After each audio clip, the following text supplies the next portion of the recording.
Joining us is Rina Shah. She is a Republican strategist and founder of Relax Strategies. And we're also joined by contributing writer for The Atlantic, Molly Jong-Fast. Welcome, ladies. All right, Rina, let me start with you because I want to quickly touch on this Indo-Pacific framework that Kelly just broke down for us. And this framework, I think, folks at home should really think of it as a set of economic policies.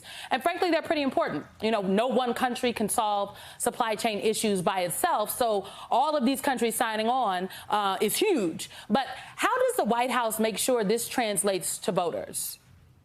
Well, certainly the messaging is everything, as you know, Symone. This is about breaking down some very complex issues that are still in the very early stages, as you alluded to, and making sure it makes sense to people in the heartland, right? The people who don't have jobs right now or don't want to return to jobs they had pre-pandemic, people whose communities are economically depressed. I've talked about being from West Virginia many times on this show and on this network, and I really genuinely feel that that is a problem. In places where I come from, West Virginia, people have lost their livelihoods years ago. And so what the White House can do is not just instill hope, but break this down in such a way that it makes sense to those people who've lost that hope and have really lost any sense of what it means to have companies come in from across the world and invest right into their communities. I think for so long that it's been not just a partisan issue here of who's creating the jobs, but what an administration does to make sure that Americans have livelihoods that just aren't here temporarily, but take us into the next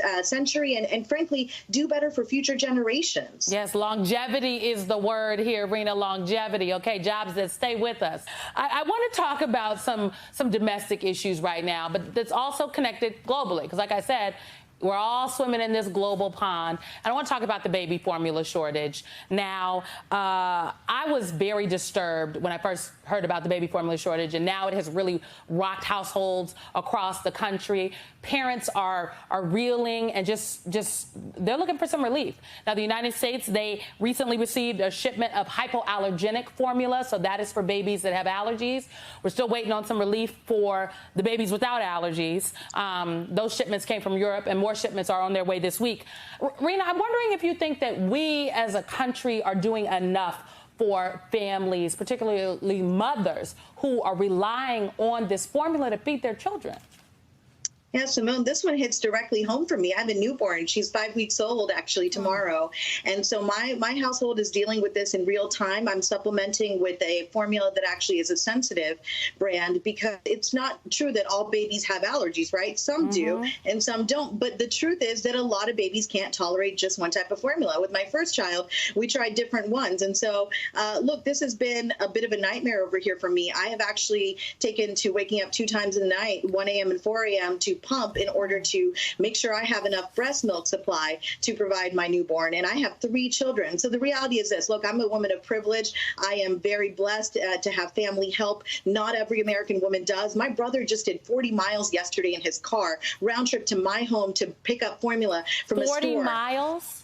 Yes, exactly. Last night he came over with it, because every week I'm checking multiple stores near me and I can't find it. And so I'm buying what I can ahead of time. I'm getting family members. I've had friends reach out from other states, but this is the reality. This should not be happening in America. I've got goosebumps because I'm just so angry that Republicans would not vote to fund the FDA to do what it needs to do to make sure that we can get more formula to babies. How are you strengthening the American family when babies cannot be fed? Not all mothers can breastfeed. It's a full-time job. And I just have no words to say how upsetting this is that we live in America and this is our reality. They've got to fix it. And Republicans don't have a leg to stand on here. I'll be very honest with you, Symone. I had a tweet that went viral. You did have a tweet that went viral. I want to ask you about your tweet in just a second. But Molly, I see you nodding your head. Rina hit the nail on the head. Okay, Rina, tell me about this tweet. Well, look, I only mention it because, first of all, I was surprised, but I shouldn't be that surprised because everybody is really teed off about this. I mean, I made my career in the Republican Party. I'm quick to sort of see the other side, right? But this tweet, the responses I got from Republicans were so nonsensical.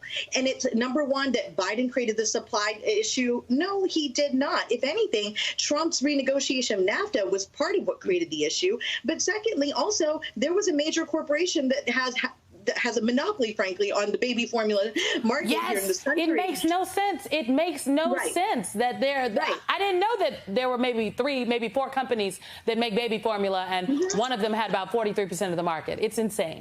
And they had a recall back in February. So that created it. And pandemic era sort of miscalculations on supply chain, that also led to the problem. So those were the 3 big reasons. But what I'm hearing from Republicans, again, is Biden was a problem. Secondly, FDA, we're bloating the salaries of FDA people with this bill. That's also not true. There were also stipulations in the bill that made sure that the FDA would have to report back to Congress each week to prove that they were working on the shortage crisis. And then thirdly, this was the most crazy, is that let's give more money to the corporations to fix the problem, not to a government agency. Well, I'm like, are we even in touch with the reality here? So this is unbelievable. It's Symone. unbelievable, Rina. I just pray we get out of this. It's unbelievable. I mean, it's hitting too close to home right now, obviously. I'm sleep deprived, as you can see and hear. But here we are. Oh, Rina, Molly, we could do this all day, but we can't, so we'll have to chat again. Thank you both for being here. Thank you so much. We'll talk soon.